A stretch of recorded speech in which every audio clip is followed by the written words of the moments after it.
Kasih karunia dan damai sejahtera dari Allah Bapa kita dan dari anaknya Tuhan Yesus Kristus menyertai kamu sekalian. Amin. Bapak, Ibu, dan saudara-saudara yang dikasihi oleh Tuhan kita Yesus Kristus dimanapun kita berada. Sebelum kita mengawali aktivitas kita, marilah kita mendengarkan firman Tuhan yang tertulis dalam kitab Sakarya pasal 8 ayat yang ke-16. Demikianlah dikatakan. Inilah hal-hal yang harus kamu lakukan.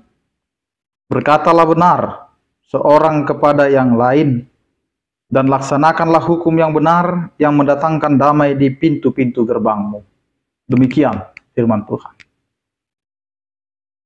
Bapak, Ibu, dan saudara-saudara yang dikasihi oleh Tuhan kita Yesus Kristus, di kehidupan kita Allah telah menerapkan arahan, aturan, dan juga bagaimana Allah membimbing kehidupan kita. Tetapi terkadang kita lebih banyak melanggar dari apa yang sudah diaturkan daripada melakukan apa yang sudah diaturkan. Itu juga sangat jelas dalam kehidupan kita.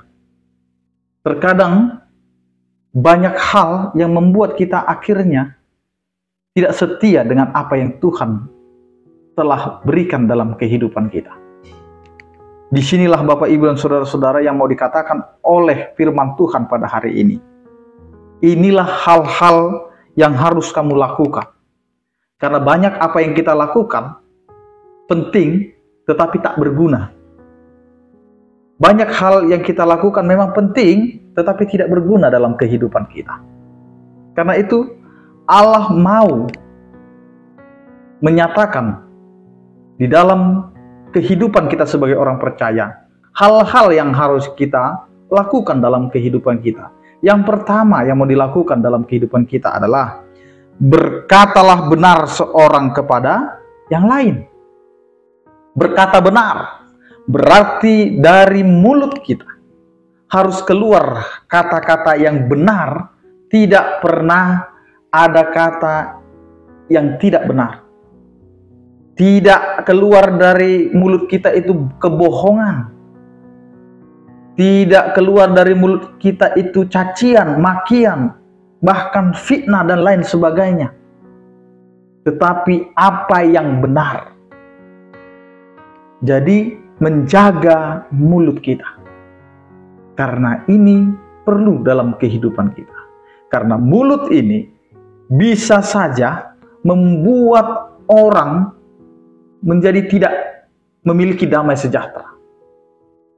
Dari ucapan kita, dari omongan kita, bisa saja orang mendapatkan damai sejahtera, tetapi bisa juga mendapatkan malapetaka. Bisa saja perkataan kita itu membawa damai, tetapi bisa saja perkataan kita itu membawa pertengkaran. Karena itu apa yang mau dikatakan oleh firman Tuhan. Ini sangat berguna dalam kehidupan kita.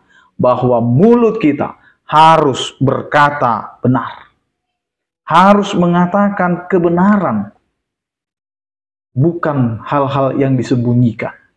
Karena itu Bapak, Ibu, dan saudara-saudara, marilah sebagai orang percaya memulai kehidupan belajar untuk menyatakan yang benar. Jangan pernah berikan waktumu untuk berkata yang tidak benar. Yang kedua, Bapak, Ibu, dan saudara-saudara, apa yang mau kita lakukan? Laksanakanlah hukum yang benar yang mendatangkan damai di pintu-pintu gerbang. Kita harus melakukan hukum yang benar. Tidak pandang bulu, tidak pilih kasih. Siapapun dia. Karena hidup kita harus mencari titik kedamaian. Terkadang hidup kita ini memilih bulu. Kalau dia keluarga, maka kita akan membela mati-matian. Kalau dia sahabat kita, maka kita bela mati-matian. Tetapi apa yang mau kita cari sebenarnya? Apakah hanya pembelaan itu? Tetapi yang mau kita cari dalam kehidupan kita adalah menyatakan hukum yang benar. Berarti kita tidak hanya melihat apakah dari horong kita atau dari kelompok kita. Tetapi mari kita lihat ini dari kacamata kebenaran. Bahwa siapapun dia, kalau dia salah, ya tetap salah.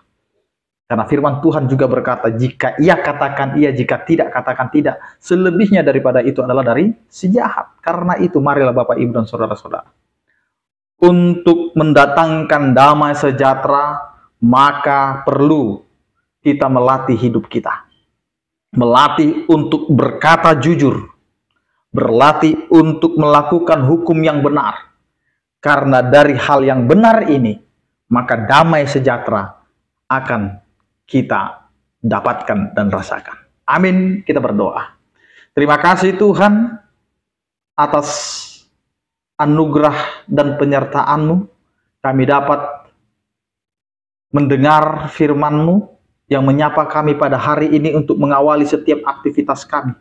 Biarlah kami Tuhan memulai dengan diri kami, dari perkataan kami, dari apa yang kami lakukan sebagai tindakan. Biarlah itu Tuhan yang mendatangkan damai sejahtera dan menjadi sukacita di dalam kehidupan.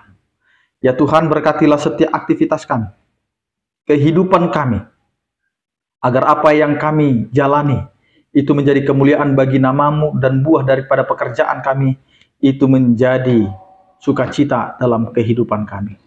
Terpujilah Engkau ya Tuhan, yang memberkati kehidupan kami. Berkatilah setiap orang percaya. Yang sakit Engkau berikan kesembuhan, yang berduka Engkau berikan penghiburan, yang bergumul Engkau berikan penyertaan.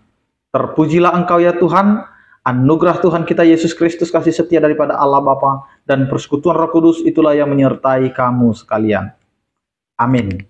Selamat beraktivitas, tetap menjaga kesehatan. Salam sehat dari kami, Tuhan Yesus memberkati. Horas.